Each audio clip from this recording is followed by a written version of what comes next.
നല്ല ബീഫ് കറിയും കൂട്ടി പൊറോട്ട കഴിച്ചാലോ? പ്രത്യേകിച്ച് ഒരു ഇൻട്രൊഡക്ഷൻ്റെ ആവശ്യമൊന്നുമില്ല. ബീഫ് എന്ന് കേട്ടാലേ നമുക്ക് ഗുഡ് മോർണിംഗ് ഹോട്ടലാണ്. അതുപോലെ തന്നെ നല്ല തിരക്കുണ്ടായിരുന്നു. അല്പസമയം വെയിറ്റ് ചെയ്ത ശേഷം ഞങ്ങൾക്ക് ഒരു സീറ്റ് കിട്ടി. പിന്നെ നമ്മുടെ ബീഫ് കറിക്കായിട്ടുള്ള കാത്തിരിപ്പായിരുന്നു. എല്ലാത്തിനും ഒടുവിൽ നമ്മുടെ ബീഫും പൊറോട്ടയും ബീഫ് ഫ്രൈയും ഒക്കെ എത്തി. പിന്നെ നമ്മുടെ തട്ടത്തിൽ മറയത്തിലെ നിവിൻ പോളി പറയും പോലെയാണ്, ചുറ്റുമുള്ളതൊന്നും കാണാൻ പറ്റൂല എൻ്റെ സാറേ.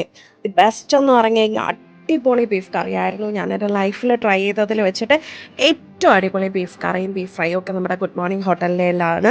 ഇനി അത് കൂടാതെ തന്നെ നമ്മുടെ ഇവിടെ കസ്റ്റമർ സർവീസ് നോക്കുകയാണെങ്കിലും അടിപൊളിയാണ്. നമുക്ക് എന്ത് വേണം, ഇനി എന്താ വേണ്ടത് എന്നൊക്കെ ചോദിച്ചിട്ട് അവരെപ്പോഴും നമ്മുടെ കൂടെ ഉണ്ടായിരിക്കും. അപ്പോൾ കസ്റ്റമർ സർവീസിൻ്റെ കാര്യത്തിൽ നമുക്കൊന്നും നോക്കേണ്ട കാര്യമില്ല.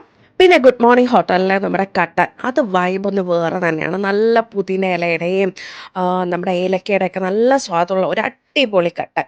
അപ്പോൾ അതും കൂടെ കുടിച്ച് കഴിഞ്ഞ് കഴിഞ്ഞാൽ സംഭവം സെറ്റായി അടിപൊളിയാണ്. പിന്നെ നമ്മുടെ ഗുഡ് മോർണിംഗ് ഹോട്ടലിലെ പ്രൈസും എനിക്ക് വളരെ റീസണബിൾ ആയിട്ടാണ് തോന്നിയിട്ടുള്ളത്. ഇനിയും ഗുഡ് മോർണിംഗ് ഹോട്ടലിലെ ബീഫ് കറിയും പൊറോട്ടയും നിങ്ങൾ കഴിച്ചിട്ടില്ലെങ്കിൽ ലൈഫിലെ ഏറ്റവും വലിയൊരു കാര്യം മിസ്സായെന്നേ ഞാൻ പറയൂ.